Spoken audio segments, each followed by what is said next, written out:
What is up, guys? Welcome back to the channel. Welcome to another video. Today I have another deck featuring the recently buffed Iceborne Legacy, and this deck, I gotta say, in my opinion, especially after trying it, I was probably leaning towards this opinion on the opposing end of it, but like after playing it myself, but I think to be the best deck in the game right now, which is Iceborne Legacy Poros, right? Which this deck just has such explosive firepower, and in ways where you can develop the pressure without having to commit your units on the board, makes it very strong against control. It actually has very good tools into like aggro as well, and like I think it just kind of wins across the board when played correctly.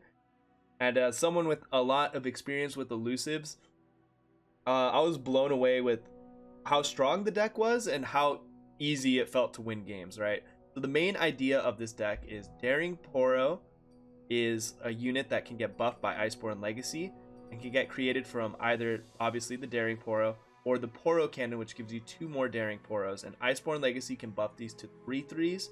We also have Poro Snacks, which adds +1/+1 to these Poros as well. And then we have a bunch of tricky ways to get more of these units, such as Avarosan Sentry. When he dies, you draw a card, so you can cycle into the deck. We have Zonite Urchin and a couple copies of Stress Testing, which again just helps you dig into the deck to find these different combo pieces.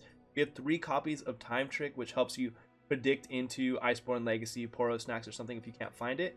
We also have Poro Herder here, which the Behold, this one was a card that was also buffed, which used to be if you had a Poro on the board, he would draw a Poro, but now it's Behold, which I think was actually a very big change that is kind of understated, that you're able to tutor into these Poros without, again, playing the Poros to the board, and you don't have to commit them, which means you can accumulate a bunch of Poros in the early part of the game as you're developing things like Poro Herder to block, and then once you have them at like 4/4, 5/5, you just swarm and you go really hard on them. You have Station Archivist, which is absolutely huge in this deck. One, it is able to copy things like Iceborne Legacy. You can get literally multiple of them off, or Poro Cannon itself, which leads to just so much value because you will get 2 Poros off of the Poro Cannon, and it also means that you're going to be drawing another one, which essentially swings 4 Poros, which in this deck again could be like equal to literally 20 elusive damage.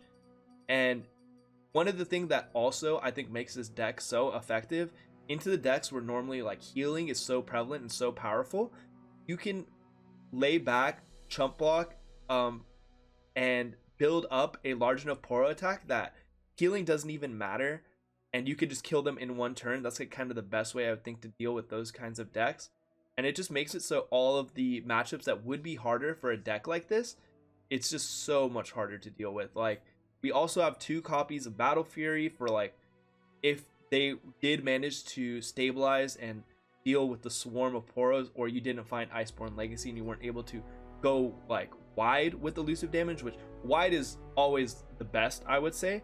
You could just jam the +8/+4 onto one of these Poros and deal a ton of damage as well. Another big benefit of this deck is, again, normally elusives don't have this big of bodies, so you're able to trade down with other elusive decks really like well. And yeah, very impressed with this deck. So not yesterday, but in my last video, I showed the deck I used to get to Masters with. So I just got to Masters like 1 or 2 days ago. In this recording session, I went from bottom of Masters, I think 0 LP, to now I'm top 100 on the leaderboard. And again, it just didn't feel like it took too much effort at all. Other options we do have in the deck is 3 Sisters, which is very versatile. We could use it to buff a unit, to protect it, flash freeze something if they're threatening us, entomb certain things, maybe if they have an effect, or if they like have an elusive blocker that we want to get rid of for an open attack. The entomb can be very powerful. But we also have Mystic Shot, which can be used to remove units, also as burn, also can get pulled from the Archivist, which will then lead to like 4 damage essentially, because you can use it once and then you draw it and use it again, which is just huge value. Time Trick's another good hit, obviously, because you'll be able to predict into one unit, and it just like leads to more value in your hand. And then you could always just like Poro Cannon or Zonite, something the Archivist makes if you can't afford it, and still get value from it that way. But this deck is absolutely disgusting if you guys are looking to climb, maybe you haven't hit Masters yet. I think this deck will get you there very fast, so highly recommend it in that regard.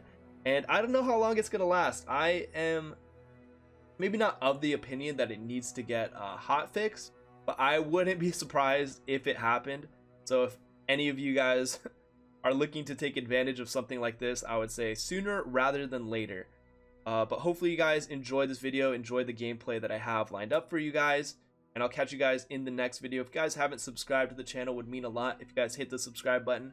We're coming close to 1,900 subscribers, which is just a skip away from 2,000, which to get the first 1,000 subscribers for this channel was such a long process, and it was like felt very accomplished. So being able to almost double that already, super thankful for the support, and would appreciate if you guys help me take that next step.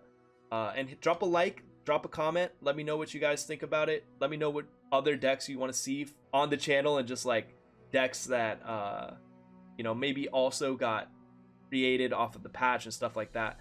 But that's gonna be it for this one. I'll catch you guys in the next video. Peace out. Okay, I saw literally Roji tweet that this matchup is good for him, bad for us, so we'll try to do what we can. Forge Chiefs, I mean, we can get some early pressure going for sure. Remember, we're the ones who make progress happen. Fine. Love the damage.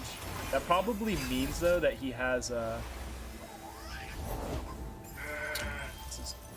blocker. The 3-mana dragon. What I'd expect.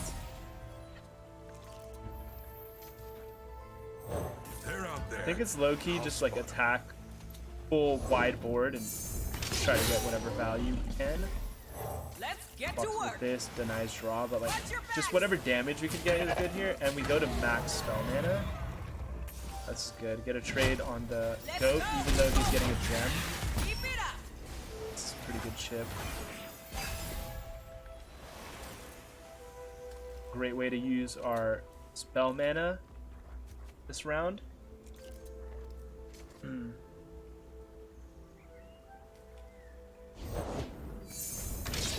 After this, gets the extra draw.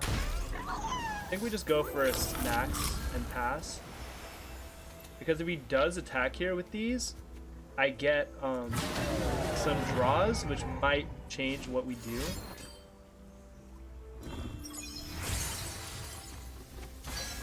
Look out for reavers! Alert the village!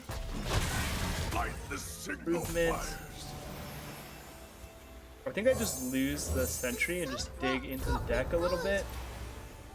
Daring Poro's fine. It's not the strongest pickup, but I think I still use it and then just go for a legacy.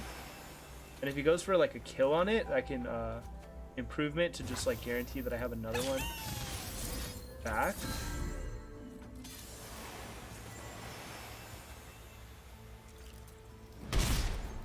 And him letting us get 4 there is very nice.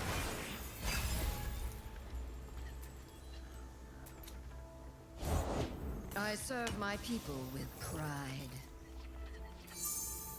Archivist, it's gotta be Poro Cannon here. The same calling card from our other case. I actually get a great flood on the board here. Doesn't add up. So we let this go. And we have him down to 10 also. Huge as well. Witness my true power. Like low-key, whatever I said about the matchup might prove to be false now. We go 2 more 4/4s. This is guaranteed to get 2 more. Depending if we just draw it, which is like same difference, right? That matters 0%. Play another Daring. Completely fine. Digging in the deck, trying to find a response. Got full spell mana, so it doesn't really matter.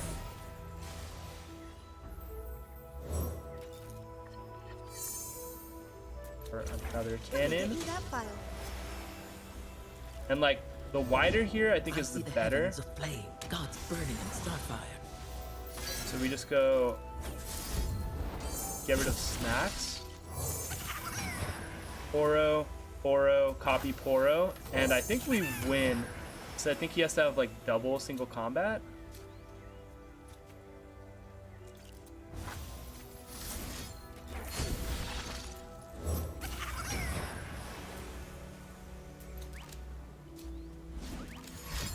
Yeah, one hush, healing 12, and that was huge. Archivist was crazy. Pulling as many Poros as we did after Iceborne, insane. I could see how we lose that matchup, but that was just a crazy hand.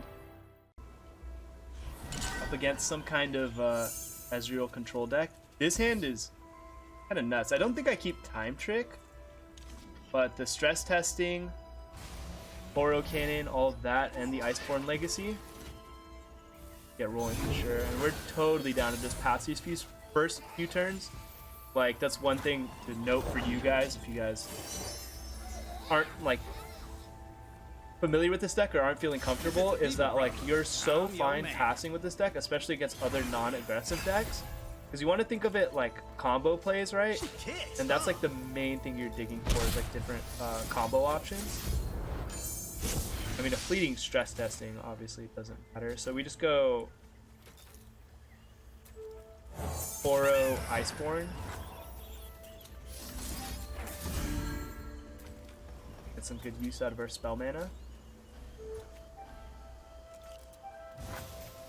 I don't know if this will, yeah, it was. It did make that fleeting. Oh, for this round though. So we could do this to just keep our options open depending on what we draw. Murder's pretty cool. I'm ready, little. Lay's annoying, so we're gonna play this because this is another weak unit. So let's say he vials this, the Poro Herder will get the mark. Exactly, or go hard, same difference. Never. There's no point in not attacking with this and at least dealing some damage to something, or killing a unit like that. So we take less damage in future rounds.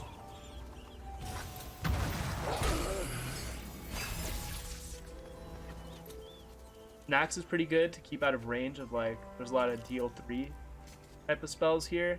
He could kill one of his own units to trigger his Kindred as well, so like maybe something like Glimpse, which would make us want to keep Mystic up. We don't have enough for Entomb, which is unfortunate.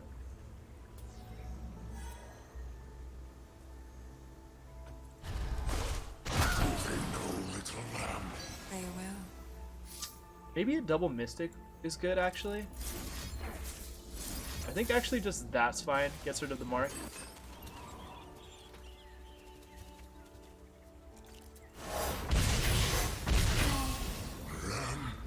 And then we get to develop the other Daring Poro, and then we can just go for snacks. With that as a find, I think it's open snacks into a pass. He only has 7 mana, right? So, I mean, that's so bad for him and good for us. We'll get rid of this. Archivist can refuel the hand. She shouldn't be able to remove anything, so that's just game. So giving people an opportunity to misplay there with the first pass, always good, and that was nasty. What a good top deck.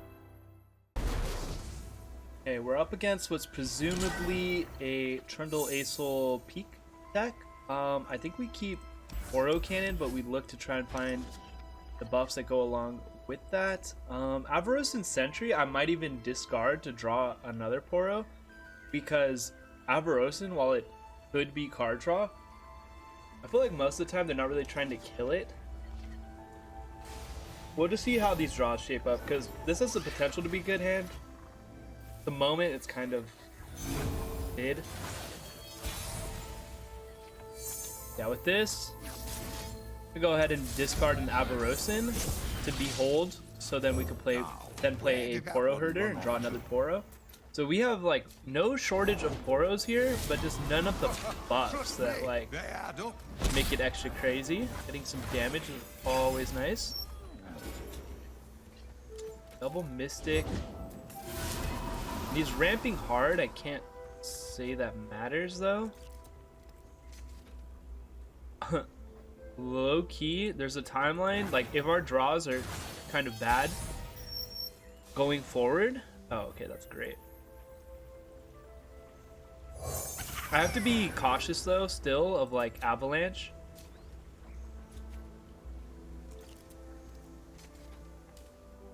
Because I mean, Snacks is good, but it's not really getting it out of range of that. Oh yeah, that's a pretty. And actually, because of that, I'm gonna play one Sentry here. So if he does go for an Avalanche, at least that's sure, whatever it is. The cool thing is, it still keeps the Poro tag, so although this is silenced, it will get buffed by Snacks. This here, swing with everything.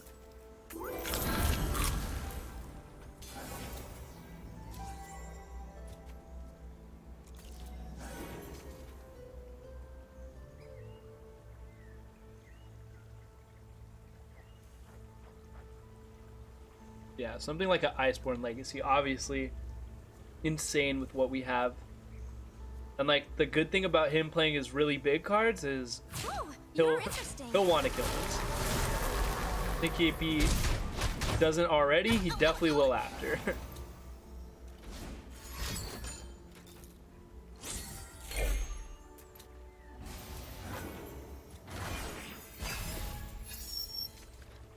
Zero mana Mystic, sure. I think playing a 3/3 of these would be not too bad. Interesting. So that's a 0 mana. So he gave us like kind of all the knowledge we need. To... Oh, and he got rid of a Tavern Keeper. That's very strange to me.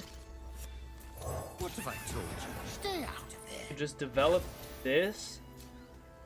I think the cycle here is important. Although Mystic could be cool to finish the game with Burn, I think just digging deeper into the deck is going to be huge. Especially with this setup, right? Now we found stress testing, we're able to... Yeah, that's great. We want to see what we get off of this first. So we get a herder. I'm fine to play this at this point. Just like giving him plays so we could see what's in his hand. Goes for a stun, and that's the 0 mana. We drop this Poro that he can see.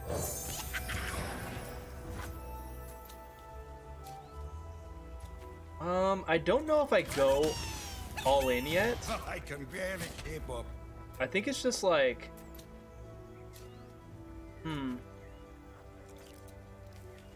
Interesting.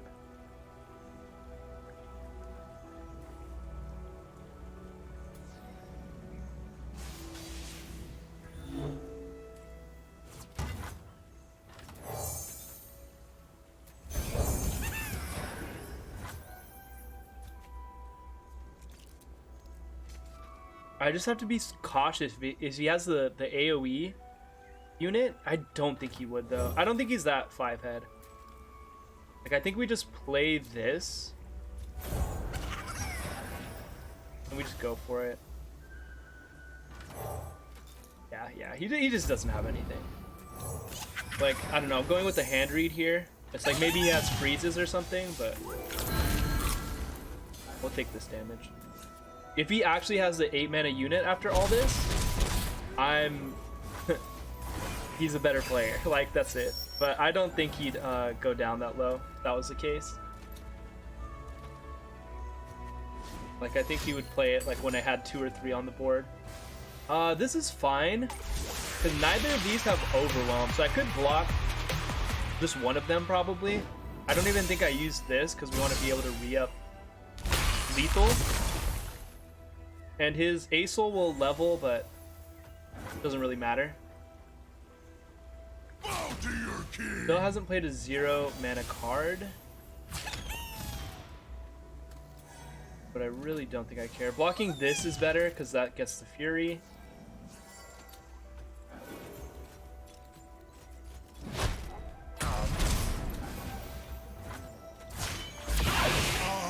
Okay, that's cool and all, but I'm 99% certain he's dead here now. Because, like, let's say he could kill all of these somehow. Even this plus 3 sisters with Fury and Mystic kills. Like, we have so many different ways to end the game here. And that's another huge one. And GG.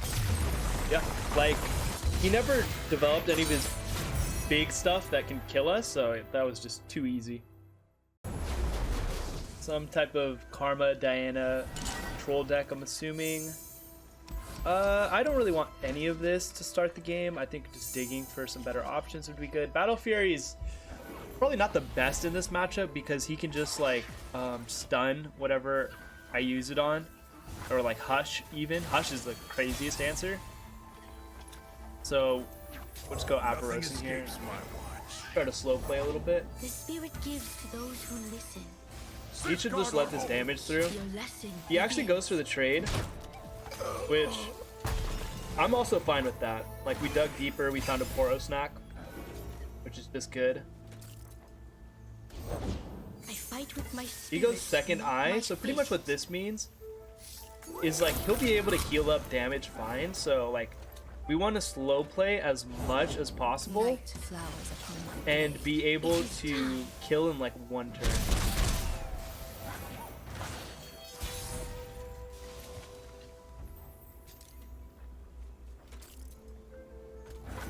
Like this pass I think is just fine.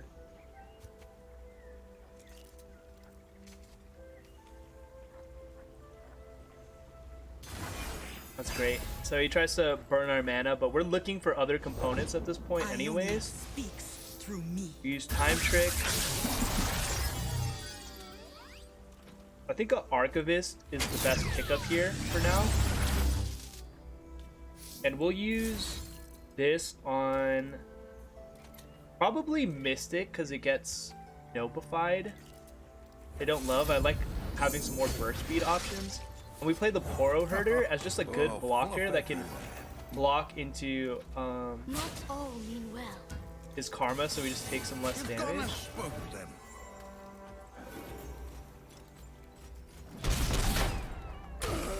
We'll get one Poro down here, while like since it would have been burnt mana, and now we hit the 5 mana spell on the Archivist, we could buff this. We hit the Iceborne, which is huge for us. Unsolved mystery.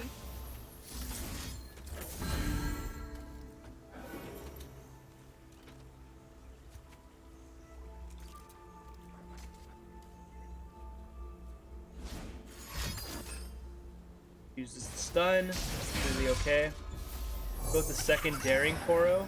The other cool thing is his board is flooded to a point where if he played a second spell, one of the Dragonlings would fizzle. And I'm fine if he goes for like a Hush at that point. We're gonna be drawing into Iceborne pretty soon. And we're just drawing units before that, so it could be more Daring Poros. Could be like Forge Workers, there's a lot of different stuff it could be. This is fun. So he's gonna heal to max again, which is, like I said, something he's just gonna be doing over and over again. So trying to win the game in like one turn is definitely gonna be like how we aim to do this here. There's the Iceborne Legacy. And yeah, next turn I think we just try to kill him, OTK. Which, these are all gonna be 6/6s. So I think it'll be very, very possible. That is so unbelievably fine for us. I absolutely do not care that he did that. Okay, he goes this way. If he goes for the buff, we have to try to Mystic. He probably denies it. Actually, I probably just Iceborne.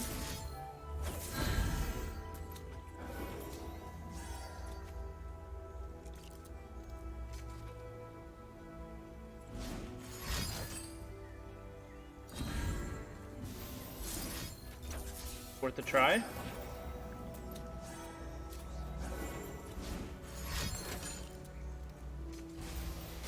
This is fine. We still develop 1, 2, 3, 4 more Poros next round. And good luck, bud. Is all I have to say to that.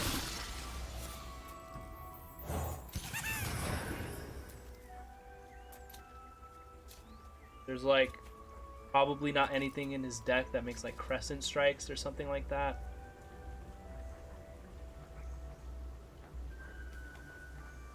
It'll be up 3 mana left over. I'm not sure what to discard here. I think I get rid of Battle Fury because it's like way too expensive.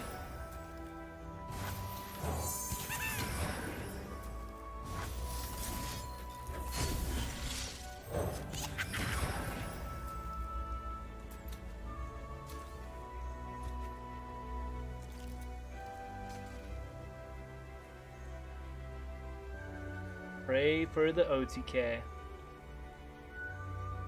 On our next attacking turn, he's gonna have leveled up Karma, which I could maybe Entomb it to like prevent that, but that could be like, that's when stuff gets rough and he could swing the game just completely back into his favor. But I'm overall liking how we have this.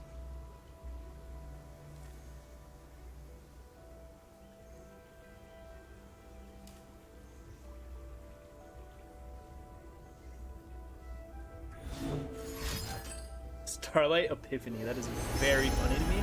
He might like draw now into like invoking into praying for Crescent Strike.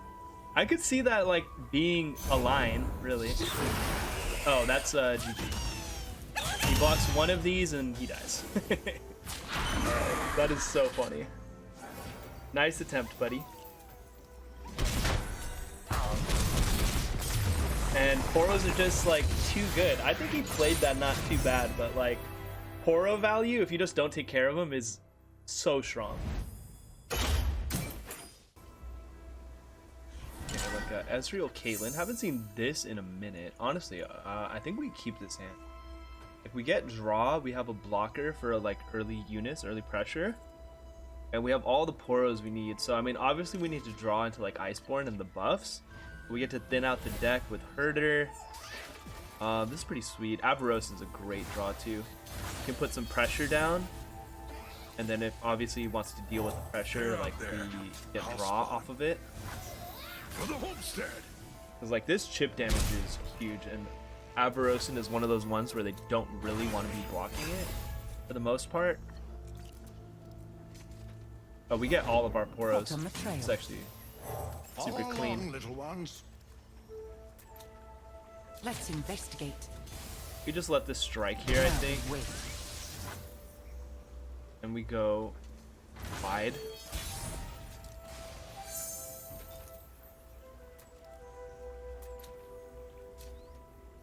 Now, where did that one run off to?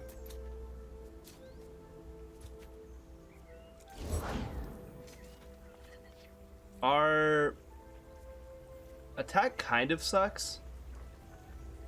I think we're good to just like chill. I'm probably gonna play a Poros next, I think, though. The pieces are all here. Their identity is right in front of me. You'll figure it out. You always do. And try to build this up a little bit without burning mana. Next round we're gonna have 5+1, so I can Poro Cannon. And if I hit the Iceborne Legacy, I can have the mana to play a Poro. I didn't see what he fizzled. I think it was a Mystic. Scoping the area. Look out for Reavers. I think these blocks are fine, and we just get the draw. Laying the groundwork. There's Iceborne. So we know we're good with that.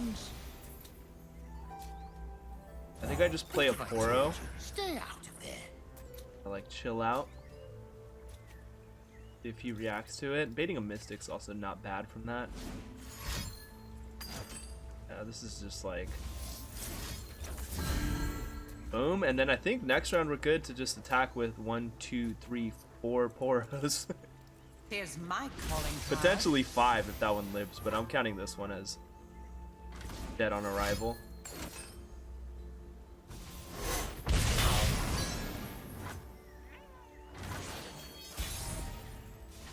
We play this first though to see what we draw, and also so that if a flash bomb goes off, it's not hitting a Poro, it's hitting the herder, right?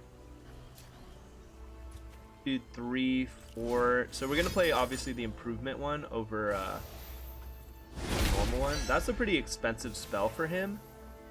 So for the most part, we're happy to see that.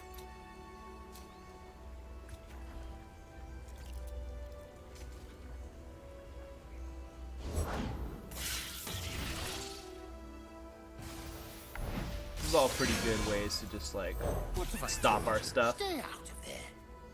This is getting flocked, and we should be getting in for 9, I think. That static screams flock or like desperate dig? But 9 is a lot, and we still have more Poros. We still have Archivist, which can pull another cannon, and Time Trick can find one. That was to be expected, and also this 4/4 is like living, right? So that's huge. Herder's also just staying there as a blocker, unless it randomly gets chipped off. A good draw. More Poros.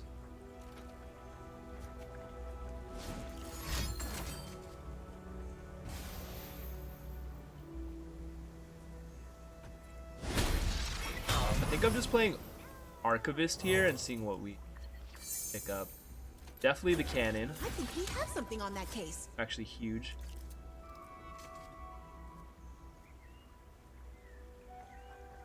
Right out. We'll crack this yet. Just in case, like, this would be the stupidest card for him to run, but if he's running Might for no reason, we want to put this on the bigger unit. But that would be great by him. We never block with these. So I think we just get rid of the Urchin. Play out what we can of these.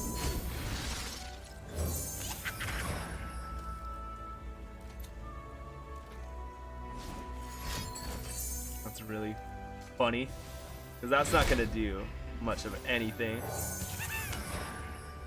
With the amount that we're just dropping here, I'm expecting a GG before we even get to the next round. I don't know how you're going to deal with this, buddy. Okay.